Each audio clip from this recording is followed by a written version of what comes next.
Hello दोस्तों, मैं हूँ इंशा सना और आप देख रहे हैं इंशा सना हब। आज हम क्लास 11 के सेकेंड चैप्टर का लास्ट टॉपिक देखने वाले हैं, वायरस, वायरसेस, वायरॉइड और लाइकेंस।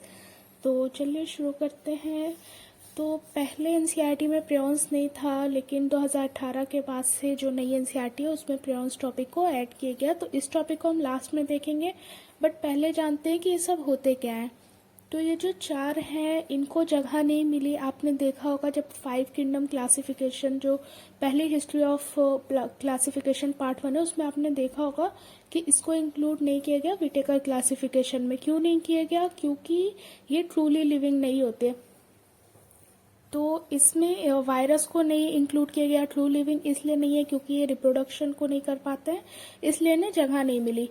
तो पहली चीज़ वायरस के बारे में देखते हैं, और ये एनसीईआरटी 25-27 पेज नंबर का डिस्कशन है। तो वायरस का मतलब होता क्या है? वायरस मतलब वेनम और पॉइजनस फ्लूइड।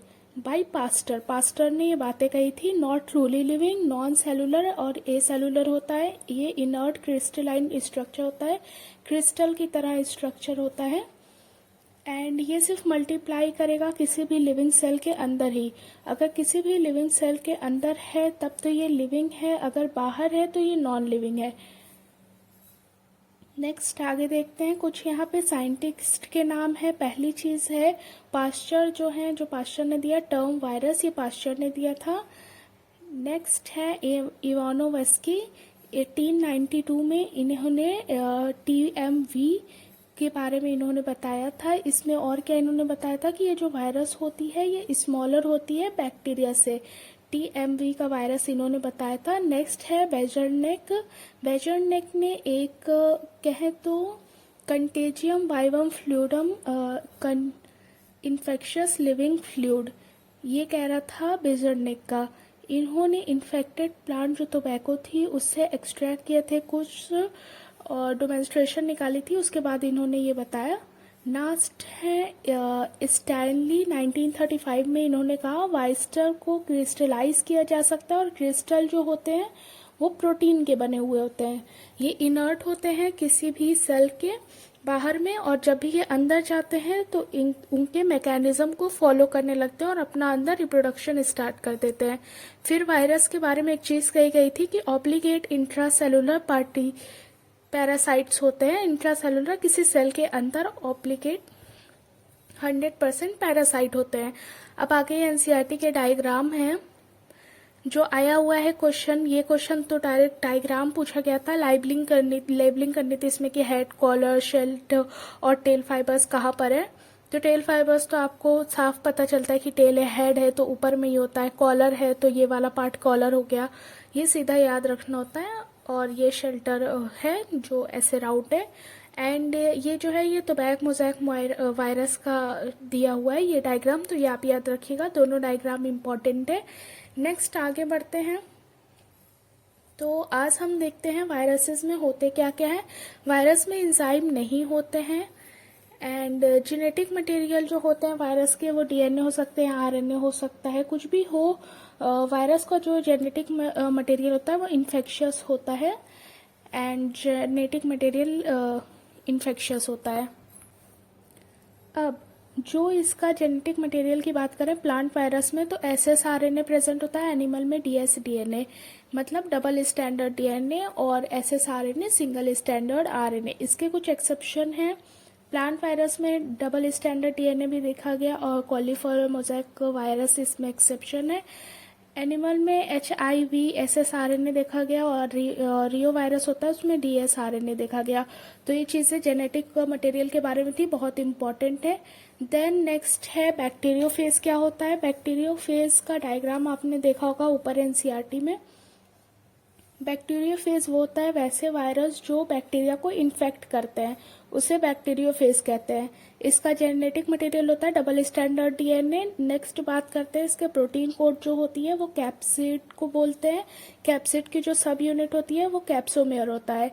इसका काम क्या होता है प्रोटीन कोड का? जो न्यूक्लिक एसिड प्रेजेंट है वायरस में उसको ये प्रोटेक्ट करने का काम करता है। कैप्सोमेयर एनसीईआरटी में नहीं दे रखा है, लेकिन ये टोबैक मोज़ैक वायरस का बार बार जिक्र एनसीईआरटी में, तो शायद ये आंसर आ जाए कि TMV में 2130 इसका नंबर होता है। इसका जो सिमेट्री होता है, इसका अरेंजमेंट जो होता है वो पॉलीहेड्रल होते हैं, हेलिकल सिमेट्री होती है।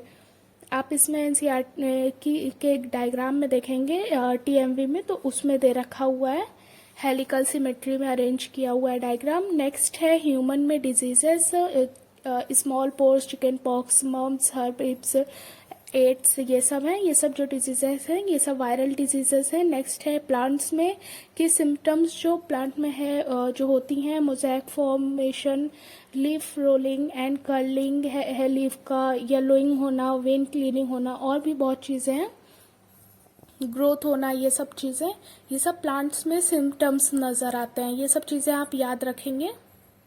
आगे बढ़ते हैं। जो वायरस के बाद जो टॉपिक है वो वायरॉइड्स है। वायरॉइड्स जो होते हैं, सबसे पहले जो डिस्कवरी है वो है ड्यू डिनर ने 1971 में। ये क्वेश्चन आया हुआ है। ये एक इन्फेक्शियस एजेंट होता है जो वायरस से भी छोटा होता है, मतलब वायरॉइड वायरस से भी छोटा होता है। प्रियॉन्स जो है वो भी वायरस से छोटा है। नेक्स्ट मॉलिक्यूलर वेट जो इसका होता है वो लो होता है, फ्री आरएनए होता है, प्रोटीन कोट एब्सेंट है, इसलिए इसका नाम पड़ा वायरॉइड। आईडीएस जो है यहाँ एवॉइड टर्म आ रहा है, इसका मतलब होता है इसमें जो डिजीज है उससे पीएसटीडी होता है, इसका मतलब पोटैटो स्पेंडल ट्यूबर डिजीज। अब यहाँ पे आपको देखना है स्पेंडल मीन्स क्या होता है। स्पेंडल जो पोटैटो स्पेंडल शेप का होता है, इसलिए इसका नाम पड़ा potato spindle tube disease. Very very important. Next है प्रेयॉन्स, जो एनसीईआरटी में इस बार टॉपिक ऐड की गई। मैं आपको दिखाती हूँ। प्रेयॉन्स ये रहा, प्रेयॉन्स ये है पूरा। ये टॉपिक न्यू ऐड है। पहले आपने वायरॉइड देखा होगा, लाइकेंस देखा होगा, ये न्यू ऐड है। तो इसकी एक लाइन इम्पॉर्टेंट है, मैं आपको समझाने की कोशिश करती हूँ। ये रही प्रियॉन्स के बारे में। ये प्रोटीनेशियस इन्फेक्शियस पार्टिकल होते हैं, सेम एज वायरस। इसमें कुछ खास होता है क्या कि इसका जो प्रोटीन होता है वो एबनॉर्मली फोल्डेड होता है, कुछ अलग तरीके से इसकी फोल्डिंग होती है। ये वायरस से छोटी होता है, आप देखें ही। इसका जो खास डिजीज है एनसीईआरटी में दो रखा है, मैड काउ डिजीज और सीआर जैकब डिजीज। और भी होते हैं बट ये दो एनसीईआरटी में दे रखे हैं, तो हम तो दो ही पढ़ेंगे। एक तो mad cow disease cattle cow और में होती है, एक है सीआर जैकब जो कि ह्यूमन में होती है। ये जो सीआर है, सीआर का मतलब CREUTZ, क्रूट्स जैकब डिजीज। तो पहले देखते हैं मैड काउ डिजीज क्या होता है। मैड काउ जो डिजीज होता है ये कैटल में होता है, कैटल काउ है ही। तो इससे होता क्या है कि एनिमल का जो बिहेवियर होता है वो अनयूजुअल होने लगता है, अनयूजुअल बिहेवियर होने लगता है। तो ये तो एनिमल्स में होता है, आपको पता ही है। इसके लिए मतलब ये जो एनिमल होते हैं, अगर उस एनिमल को ह्यूमन खाएगा तो ह्यूमन को भी ये डिजीज हो जाती है। इसलिए बीफ को बैन कर दिया गया था 1996 में ब्रिटेन में, ताकि ये डिजीज ना फैले। इससे ही ये डिजीज फैलती है TJAD। इसमें होता क्या है कि कोई पर्सन है वो उसका मेमोरी लॉस होने लगती है, तो ये सब चीज़ें ह्यूमन में होने लगती है इन सब की वजह से। और कैटल जो मैड काउ डिजीज को ही बोलते हैं। और ब्रोवाइन स्पॉन्जीफॉर्म इंसेप्टोफेजी, ये जो है ये सब ऐसे क्यों बोला गया, क्योंकि इसको ब्रेन से लिए गया। नेक्स्ट हम आगे देखें, अगर आगे है हमारा लाइकेन टॉपिक। लाइकेन आपने पहले भी देखा होगा फंजाई वाले टॉपिक में कि फंजाई प्लस एल्गी का सिम्बायोटिक रिलेशनशिप होता है। ये म्यूचुअली दोनों साथ में रहते हैं। फंजाई में shelter, protection of mineral water provide किया जाता है, एल्गी में फॉर्मेशन में मदद करता है। यहाँ पे इम्पोर्टेंट क्या है कि जो फंजाई का कॉम्पोनेंट होता है, मतलब जो फंगल कॉम्पोनेंट होता है वो माइकोबायोन बोलते हैं, और जो एल्गल कॉम्पोनेंट है उसे फाइकोबायोन बोलते हैं। ऐसा क्यों बोला जाता है माइको और फाइको, क्योंकि स्टडी ऑफ फंजाई माइकोबायोंट होता है, स्टडी ऑफ एल्गी फाइबोलॉजी होती है, इसलिए फाइकोबायोंट हो गया। जो फंगस होता है वो हेट्रोट्रॉफिक होते हैं और जो एल्गी होते हैं वो ऑटोट्रॉफिक होते हैं। एल्गी जो लाइकेन होती है वो बहुत अच्छी पॉल्यूशन इंडिकेटर होती है, मतलब जहाँ पे पॉल्यूशन होगा वहाँ पे ये ग्रो नहीं करते, तो ये सेंसिटिव होते हैं CO2 से। और एग्जाम्पल है इसका असनिया, ये इम्पॉर्टेंट है। अब अगर पेज नंबर 25 देखेंगे तो उसमें दो छोटे छोटे पैराग्राफ लिखे हैं किंगडम प्लांटी और किंगडम एनिमेलिया के बारे में। इसका हम एक डिटेल चैप्टर तो पढ़ेंगे ही, प्लांट किंगडम और एनिमल किंगडम, तो वो हम देखेंगे। तो जो नेक्स्ट हमारा वीडियो आने वाला है वो आएगा एनसीईआरटी रीडिंग का, एंड देन उसके बाद नेक्स्ट हम चैप्टर स्टार्ट करेंगे अपना प्लांट किंगडम। तो हमारा ये chapter plant kingdom biological classification यहीं पे एंड होता है, तो यहीं पे ख़त्म करते हैं। Thank you so much for watching, bye.